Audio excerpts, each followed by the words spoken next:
Hi, I'm your host, Marsha Florence with Just Ask. Today's show, ladies and gentlemen, is Caring Completely. Hurry back and join us.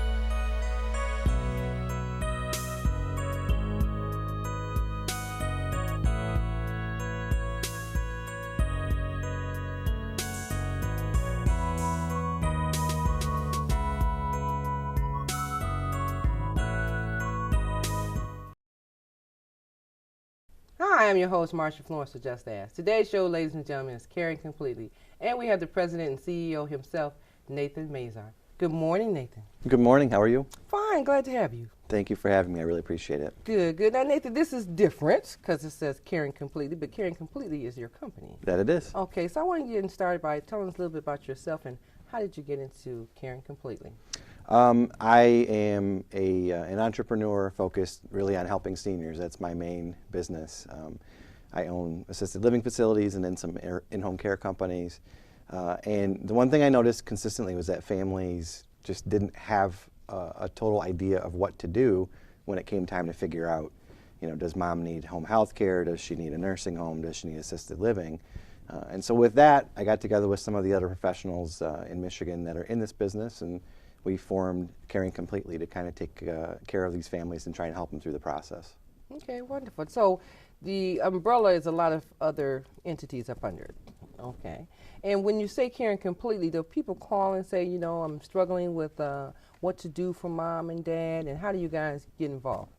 The first thing that we usually do is do an assessment of their situation, sit down with the family, sit down with you know, the actual person that needs the care, and just get a good idea of where they are, because most families don't know, is it time yet to start looking at this, or what are the triggers, you know, to start really thinking that it might be time to look for some help at home or assisted living.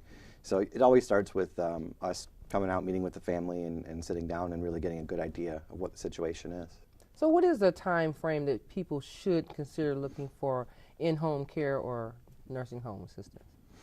Typically when you start seeing things that are different, that you know are different, whether it be little things like forgetting to take medications or having a harder time walking around their house, things like that. Anytime you notice changes like that is a good time to start thinking, okay, well, let's start looking into some options, because what we see typically happening is families make decision like that under duress, and when you make a decision that's so important under duress, it's hard to know that that's the right decision to be made. Okay, but ideally, when you say a choice between in-home care or assisted living, it's like is it income level that will disqualify or qualify a person for assisted living? There's programs all throughout the state that are Medicaid funded, and there's specific homes that work directly with, like, the Area Agency on Aging and some of the other foundations that'll help fund assisted living or in-home care services.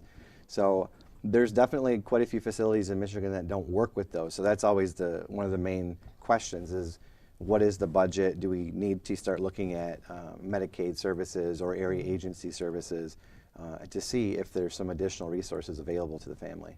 Now, I'm an advocate for a stay-at-home, okay, first and foremost. So if a person chooses to stay in their home, because most seniors don't want to leave their home. That's Definitely where, true. you know, they raise their children, the struggle of getting the home in the first place and everything. What are some of the things that they can do that can help them stay in their home? Bathrooms are really the first place that are a danger. So one of the things we always say is trying to figure out the best way to make the bathroom the safest. So for a lot of people, it's a matter of looking at a tub that's been there forever and figuring out a way to either cut a door into it or buy a new tub that has a door in it, so there's less stepping into it, because that's always where the accidents are going to occur. So that's always a good place to start, is to figure out where are the dangers in the house and how can we make those, you know, quite a bit less. Okay, does Medicare and Medicaid pay for any of those assistance or those accommodations in the home? Typically not. Typically that's going to be something that the families are going to have to figure out.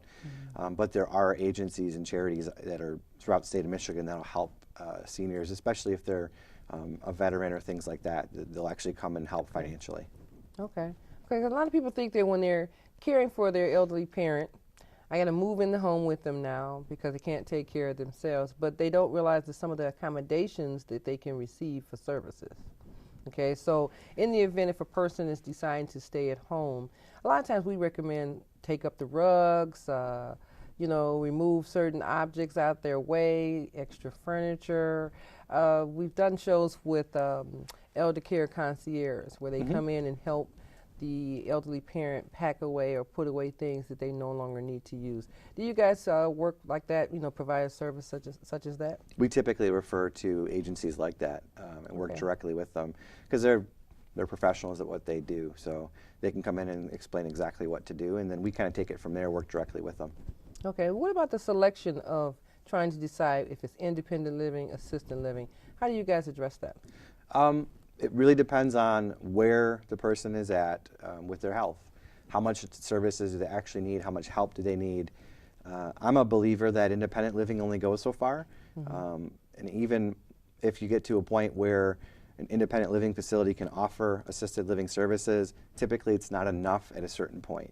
So if people are healthy, can still take their own medications or maybe need a little bit of help with medications, but other than that, they're doing okay, then you're going to be in really good hands in independent living.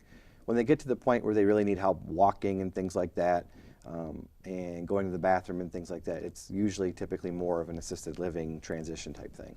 Okay. So is there a big financial difference between a nursing home assistance and pretty much independent living? They're two completely different things for sure, and significant cost differences. If you're going to look at from a private pay standpoint, a nursing home to private pay to be in a nursing home, typically around $8,000 a month. Wow. So if you're in independent living, you can be somewhere between $1,500 and $2,500 a month, depending on the place and the services that you're going to need. And assisted living? It kind of falls in the middle. The average in Michigan is $3,200 a month. There's facilities all over the place that take way less than that. So that's a huge part of figuring out what to do is figuring out your budget. And Medicaid, you can use Medicaid and go into a nursing home and live in a nursing home if you have Medicaid. In my experience, it's typically not the greatest of scenarios, just because there's better fits in smaller environments that you can find that can still accommodate. So. Okay, because assisted living, now it's assisted living, and correct me if I'm wrong, is that when a medical staff can come in and check you out, make sure that your vitals are good or you're on point with your medication or something like that? So what more, or clarify, what is assisted living? So assisted living is actually a marketing term. That's really all that it is. When it comes to licensing in Michigan, there's a group home, which is 0 to 20 people in one location. And then there's what's called Home for the Aged. And Home for the Aged is going to be anything over 21 people in one location. So assisted living can be an independent living facility, offering services. It can be a group home. It can be a home for the aged.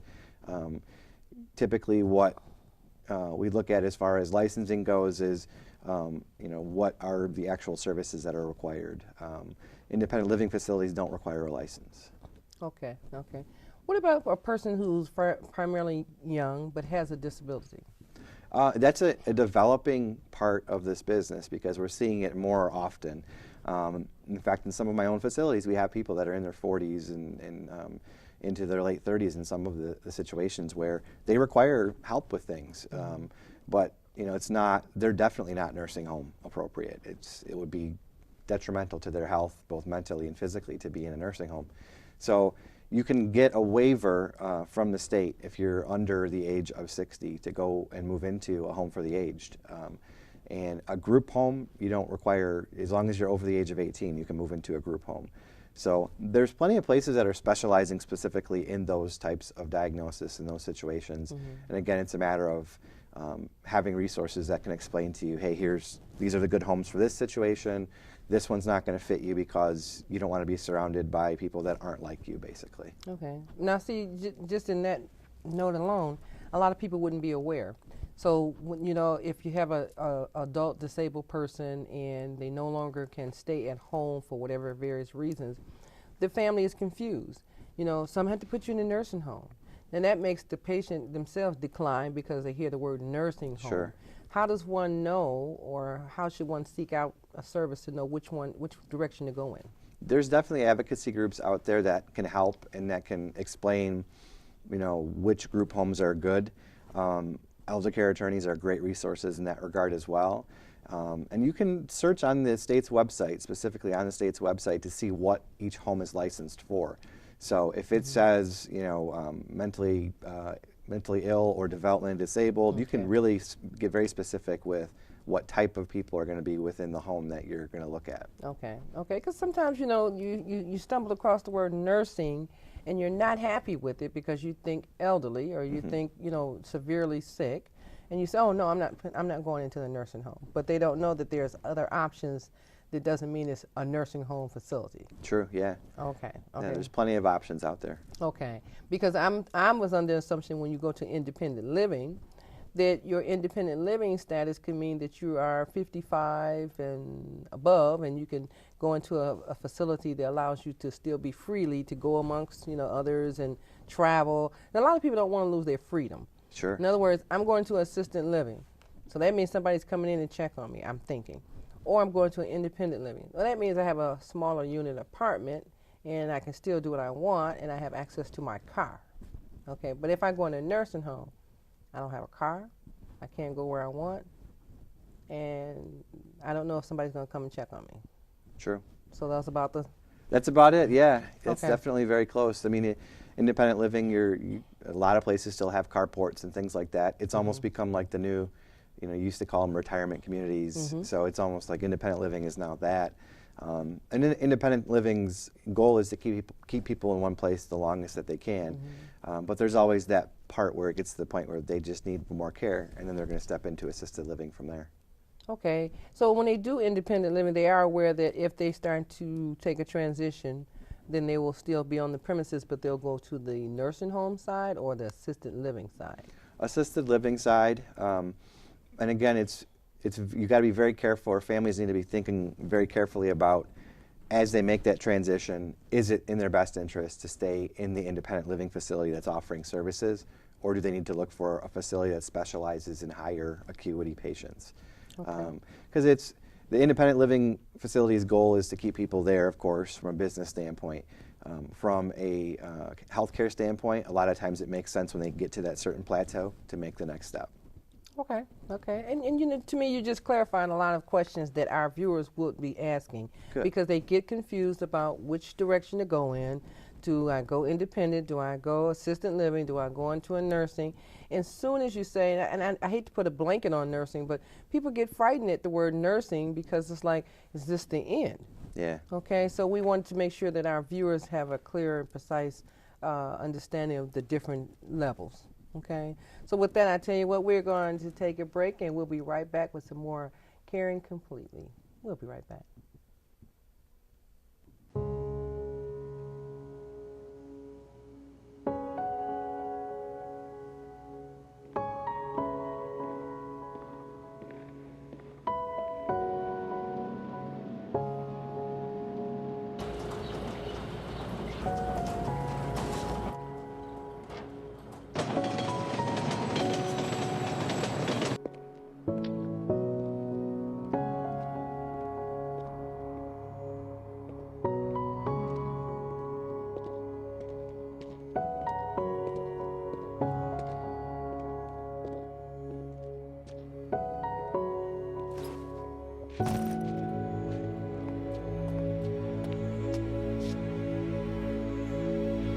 Welcome home, man.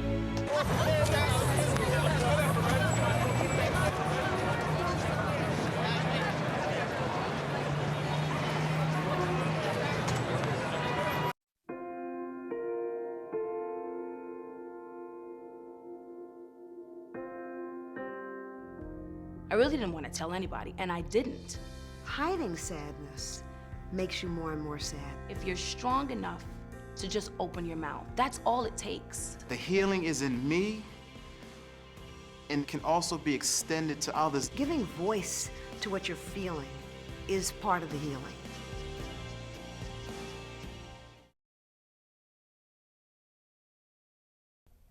And welcome back. Now, ladies and gentlemen, if you're just not tuning in, we have Nathan Mazer with us, who is the president and CEO of Caring Completely. And the reason, I'm going to tell you something, when our guests come to see us, we're trying to educate you, the viewers, on some services or events or things that you know very little about. And I know that when it comes to elder care, you need to learn something to help you make the decision if you're going to have your parents at home, or if you, the person who is elderly, want to stay at home or go further on into a different type of setting that will benefit you for the long run. So without further ado, Nathan, you know, our viewers are sitting and nodding their head like, yeah, just in case I want to stay at home. Give us some insight of some services that, you know, you guys directly know about that would allow a person to stay in home. Sure. There's multiple stages of in-home care, and there's different companies that provide these multiple stages, just like everything else. So the first stage is really they just need someone to check and make sure that everything's okay. They need some companionship. They might need some help preparing meals, just checking medications, shopping, those kinds of things. So it's a very basic service that a lot of companies, pretty much every in-home company, in-home care company can provide. So that's kind of the basic of what most people start with once they realize, hey, we need some eyes on us on a daily basis. The second thing that gets a little bit more complicated is as their health starts to decrease and diminish. Not every company provides that. So you need to make sure that as you look at different companies and options, that any company you're choosing can provide the progression of care as you see it fit. If your goal is to keep mom or dad or grandma or grandpa or loved one in their house, you want to make sure that you have a company that they can establish stability with, that can be there on the long term. And so as they might develop more dementia, get more forgetful, require help with bathing, eating, things like that, you want to have a company that can do that. There's a new service that we're actually working on bringing in from Australia, and this is kind of the way that I see things going, and it's actually it's sensors that are placed around the house. And the goal of it is to get an idea about what a normal day is like for somebody when we're not in the home with them, because we can't, typically, someone doesn't need 24-hour care, usually at an early stage, and most families can't afford 24-hour care. It's extremely expensive. So the goal is to figure out, when does this person actually require services? And that's what these sensors do, is they report back constantly to an app and to a software. So we can figure out what's normal, and that's, I think, where the business is going to be heading. And I think it's a fantastic way for families to be able to keep that person in their home and know what's going on. Now, when you say sensors, is that in the same frame as cameras? No, they're actually not cameras. It's the manufacturing partner is Samsung, so this is a very solid, stable company. The sensors are about that big, like a little circle. You can place them on a TV remote, on a door to a fridge, on pill bottles, whatever you want, and it just tells us when things are moving and what's happening. They also have a temperature gauge on it, so it'll sometimes flag it and say, hey, the temperature is below 68 degrees in the house. So it reports constantly. It gets to know what their normal habits are. And you can put as many or as little as you want in the house, and it's not obtrusive to the person that's living there at all. Okay.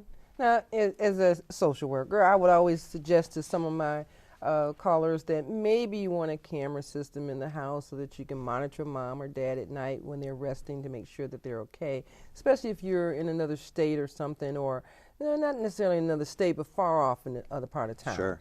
And if the parents are okay with it, put in a camera system. It's a little, impersonal, but if I'm at work and I need to know what's going on, I want to be able to look at my cell phone or on my computer and check out the rooms and see where mom's at. And the same thing is like the nanny cam. Yep. People have turned around the system where they can no longer just trust the nannies. I mean, they want to, but they're like, just a little more helpful for me to have a calmer mind when I go away from home and my child is being taken care of. Do you feel that that's too intrusive to have camera systems in the home, or? I don't. Yeah. I think it's definitely where we're headed as well. Especially just to know motion and to know what's happening. And every day there's more technology being developed that gives us a better view into the home. because as the baby boomers start moving into a place where they need Oh, yeah. care, we don't have the financial resources to take care of everybody in assisted living for everyone to afford it. So there's a lot of very cool technologies that are being developed like that, and I do think cameras play a huge part in it.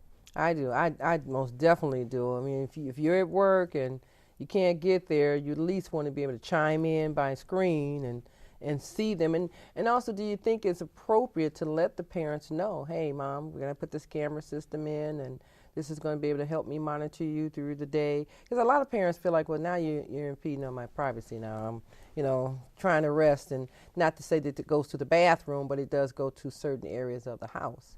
So one of those things I'm looking at is, what about the devices, the slip and fall devices that you can press so the alarm alert system, people can come out? Are you guys in favor of that, or that's just another added feature? It's helpful at times, for sure. It just depends on the person and their situation. I think there's better services these days than the slip and fall, push the button type of thing. But if for nothing else, it's great, because at least then you know that they can push a button and get some help. Right. There's a lot of camera systems now that you can literally talk to them and they can talk back to you. And if you approach it with them as hey, you got access to me all the time, a lot of times they will appreciate that more than saying, I need access to you at all times. Correct. I mean, I just look at like some of these things that we have out here, they are helpful, but then sometimes there's a limitation even to that. So if I press the button and I'm falling, well, maybe I can't press the button. Maybe I fell and broke my arm or something, can I, speak in it or blow in it and it'll still activate, and that person can tell that, I'm in danger. They have improved those somewhat, but it's just a question of knowing that you're trying to keep that person at home. What are all the things that we can do to keep them at home, and for how long? For sure. Before we have to, make that constant move. Okay. The more we can know about what goes on in the home without requiring them to do things, the better we're going to be, because there's just less that we have to worry about as they progress and their diseases transition, whatever they're going to be. So that's why I like anything that doesn't require them to push a button or do things like that, because you hit the nail on the head. If they can't do it, well, then it's really a worthless system in that regard. So we need more things that using technology can pick up when something is not normal or something is wrong. Okay. What's your take on hospice? Hospice? Yes. Love hospice. You love hospice. Yes, it's changed. And we typically will have people transition to hospice as soon as possible, basically. As soon as we start seeing that they have what will qualify them for hospice care, we'll take care of transitioning them to that. We've graduated a lot of people from hospice. It happens way more than I think most families recognize and realize. But hospice is a supportive service. It doesn't mean you're dying tomorrow. It doesn't mean that things have gotten horrible. Typically, it just means that they're making some transitions in their life, but their Medicare will pay for those services. So it can save families a tremendous amount of money and be a very helpful resource. So I love hospice care, and there's some very good companies in Michigan that provide it. I think when we read into it or when we hear about it, it just automatically puts us in the negative zone. Every time, yeah. That, oh no, this is it. They're going into hospice. Okay. And I'll be honest with you about that, because my mind was like, well, when we get there, that means there's no turning back. Sure. But you're saying that there are times and chances where a person can come up and out of it successfully because they've had additional care. Is hospice considered additional care or preventative care? How do they label that? Supportive care. Supportive care, okay. Yeah, because you're still, like for us, if they're in one of my facilities, they're still going to have the 24-hour care that we provide, but now they're going to have extra care. They're going to have a nurse who has eyes on them at least once to twice a week. They've got an aide coming in usually 2 to 3 times a week on top of our aides. So it's just extra services. And my favorite hospice story is we had a woman come from another facility to us, and they gave her 6 weeks to live. She was on hospice.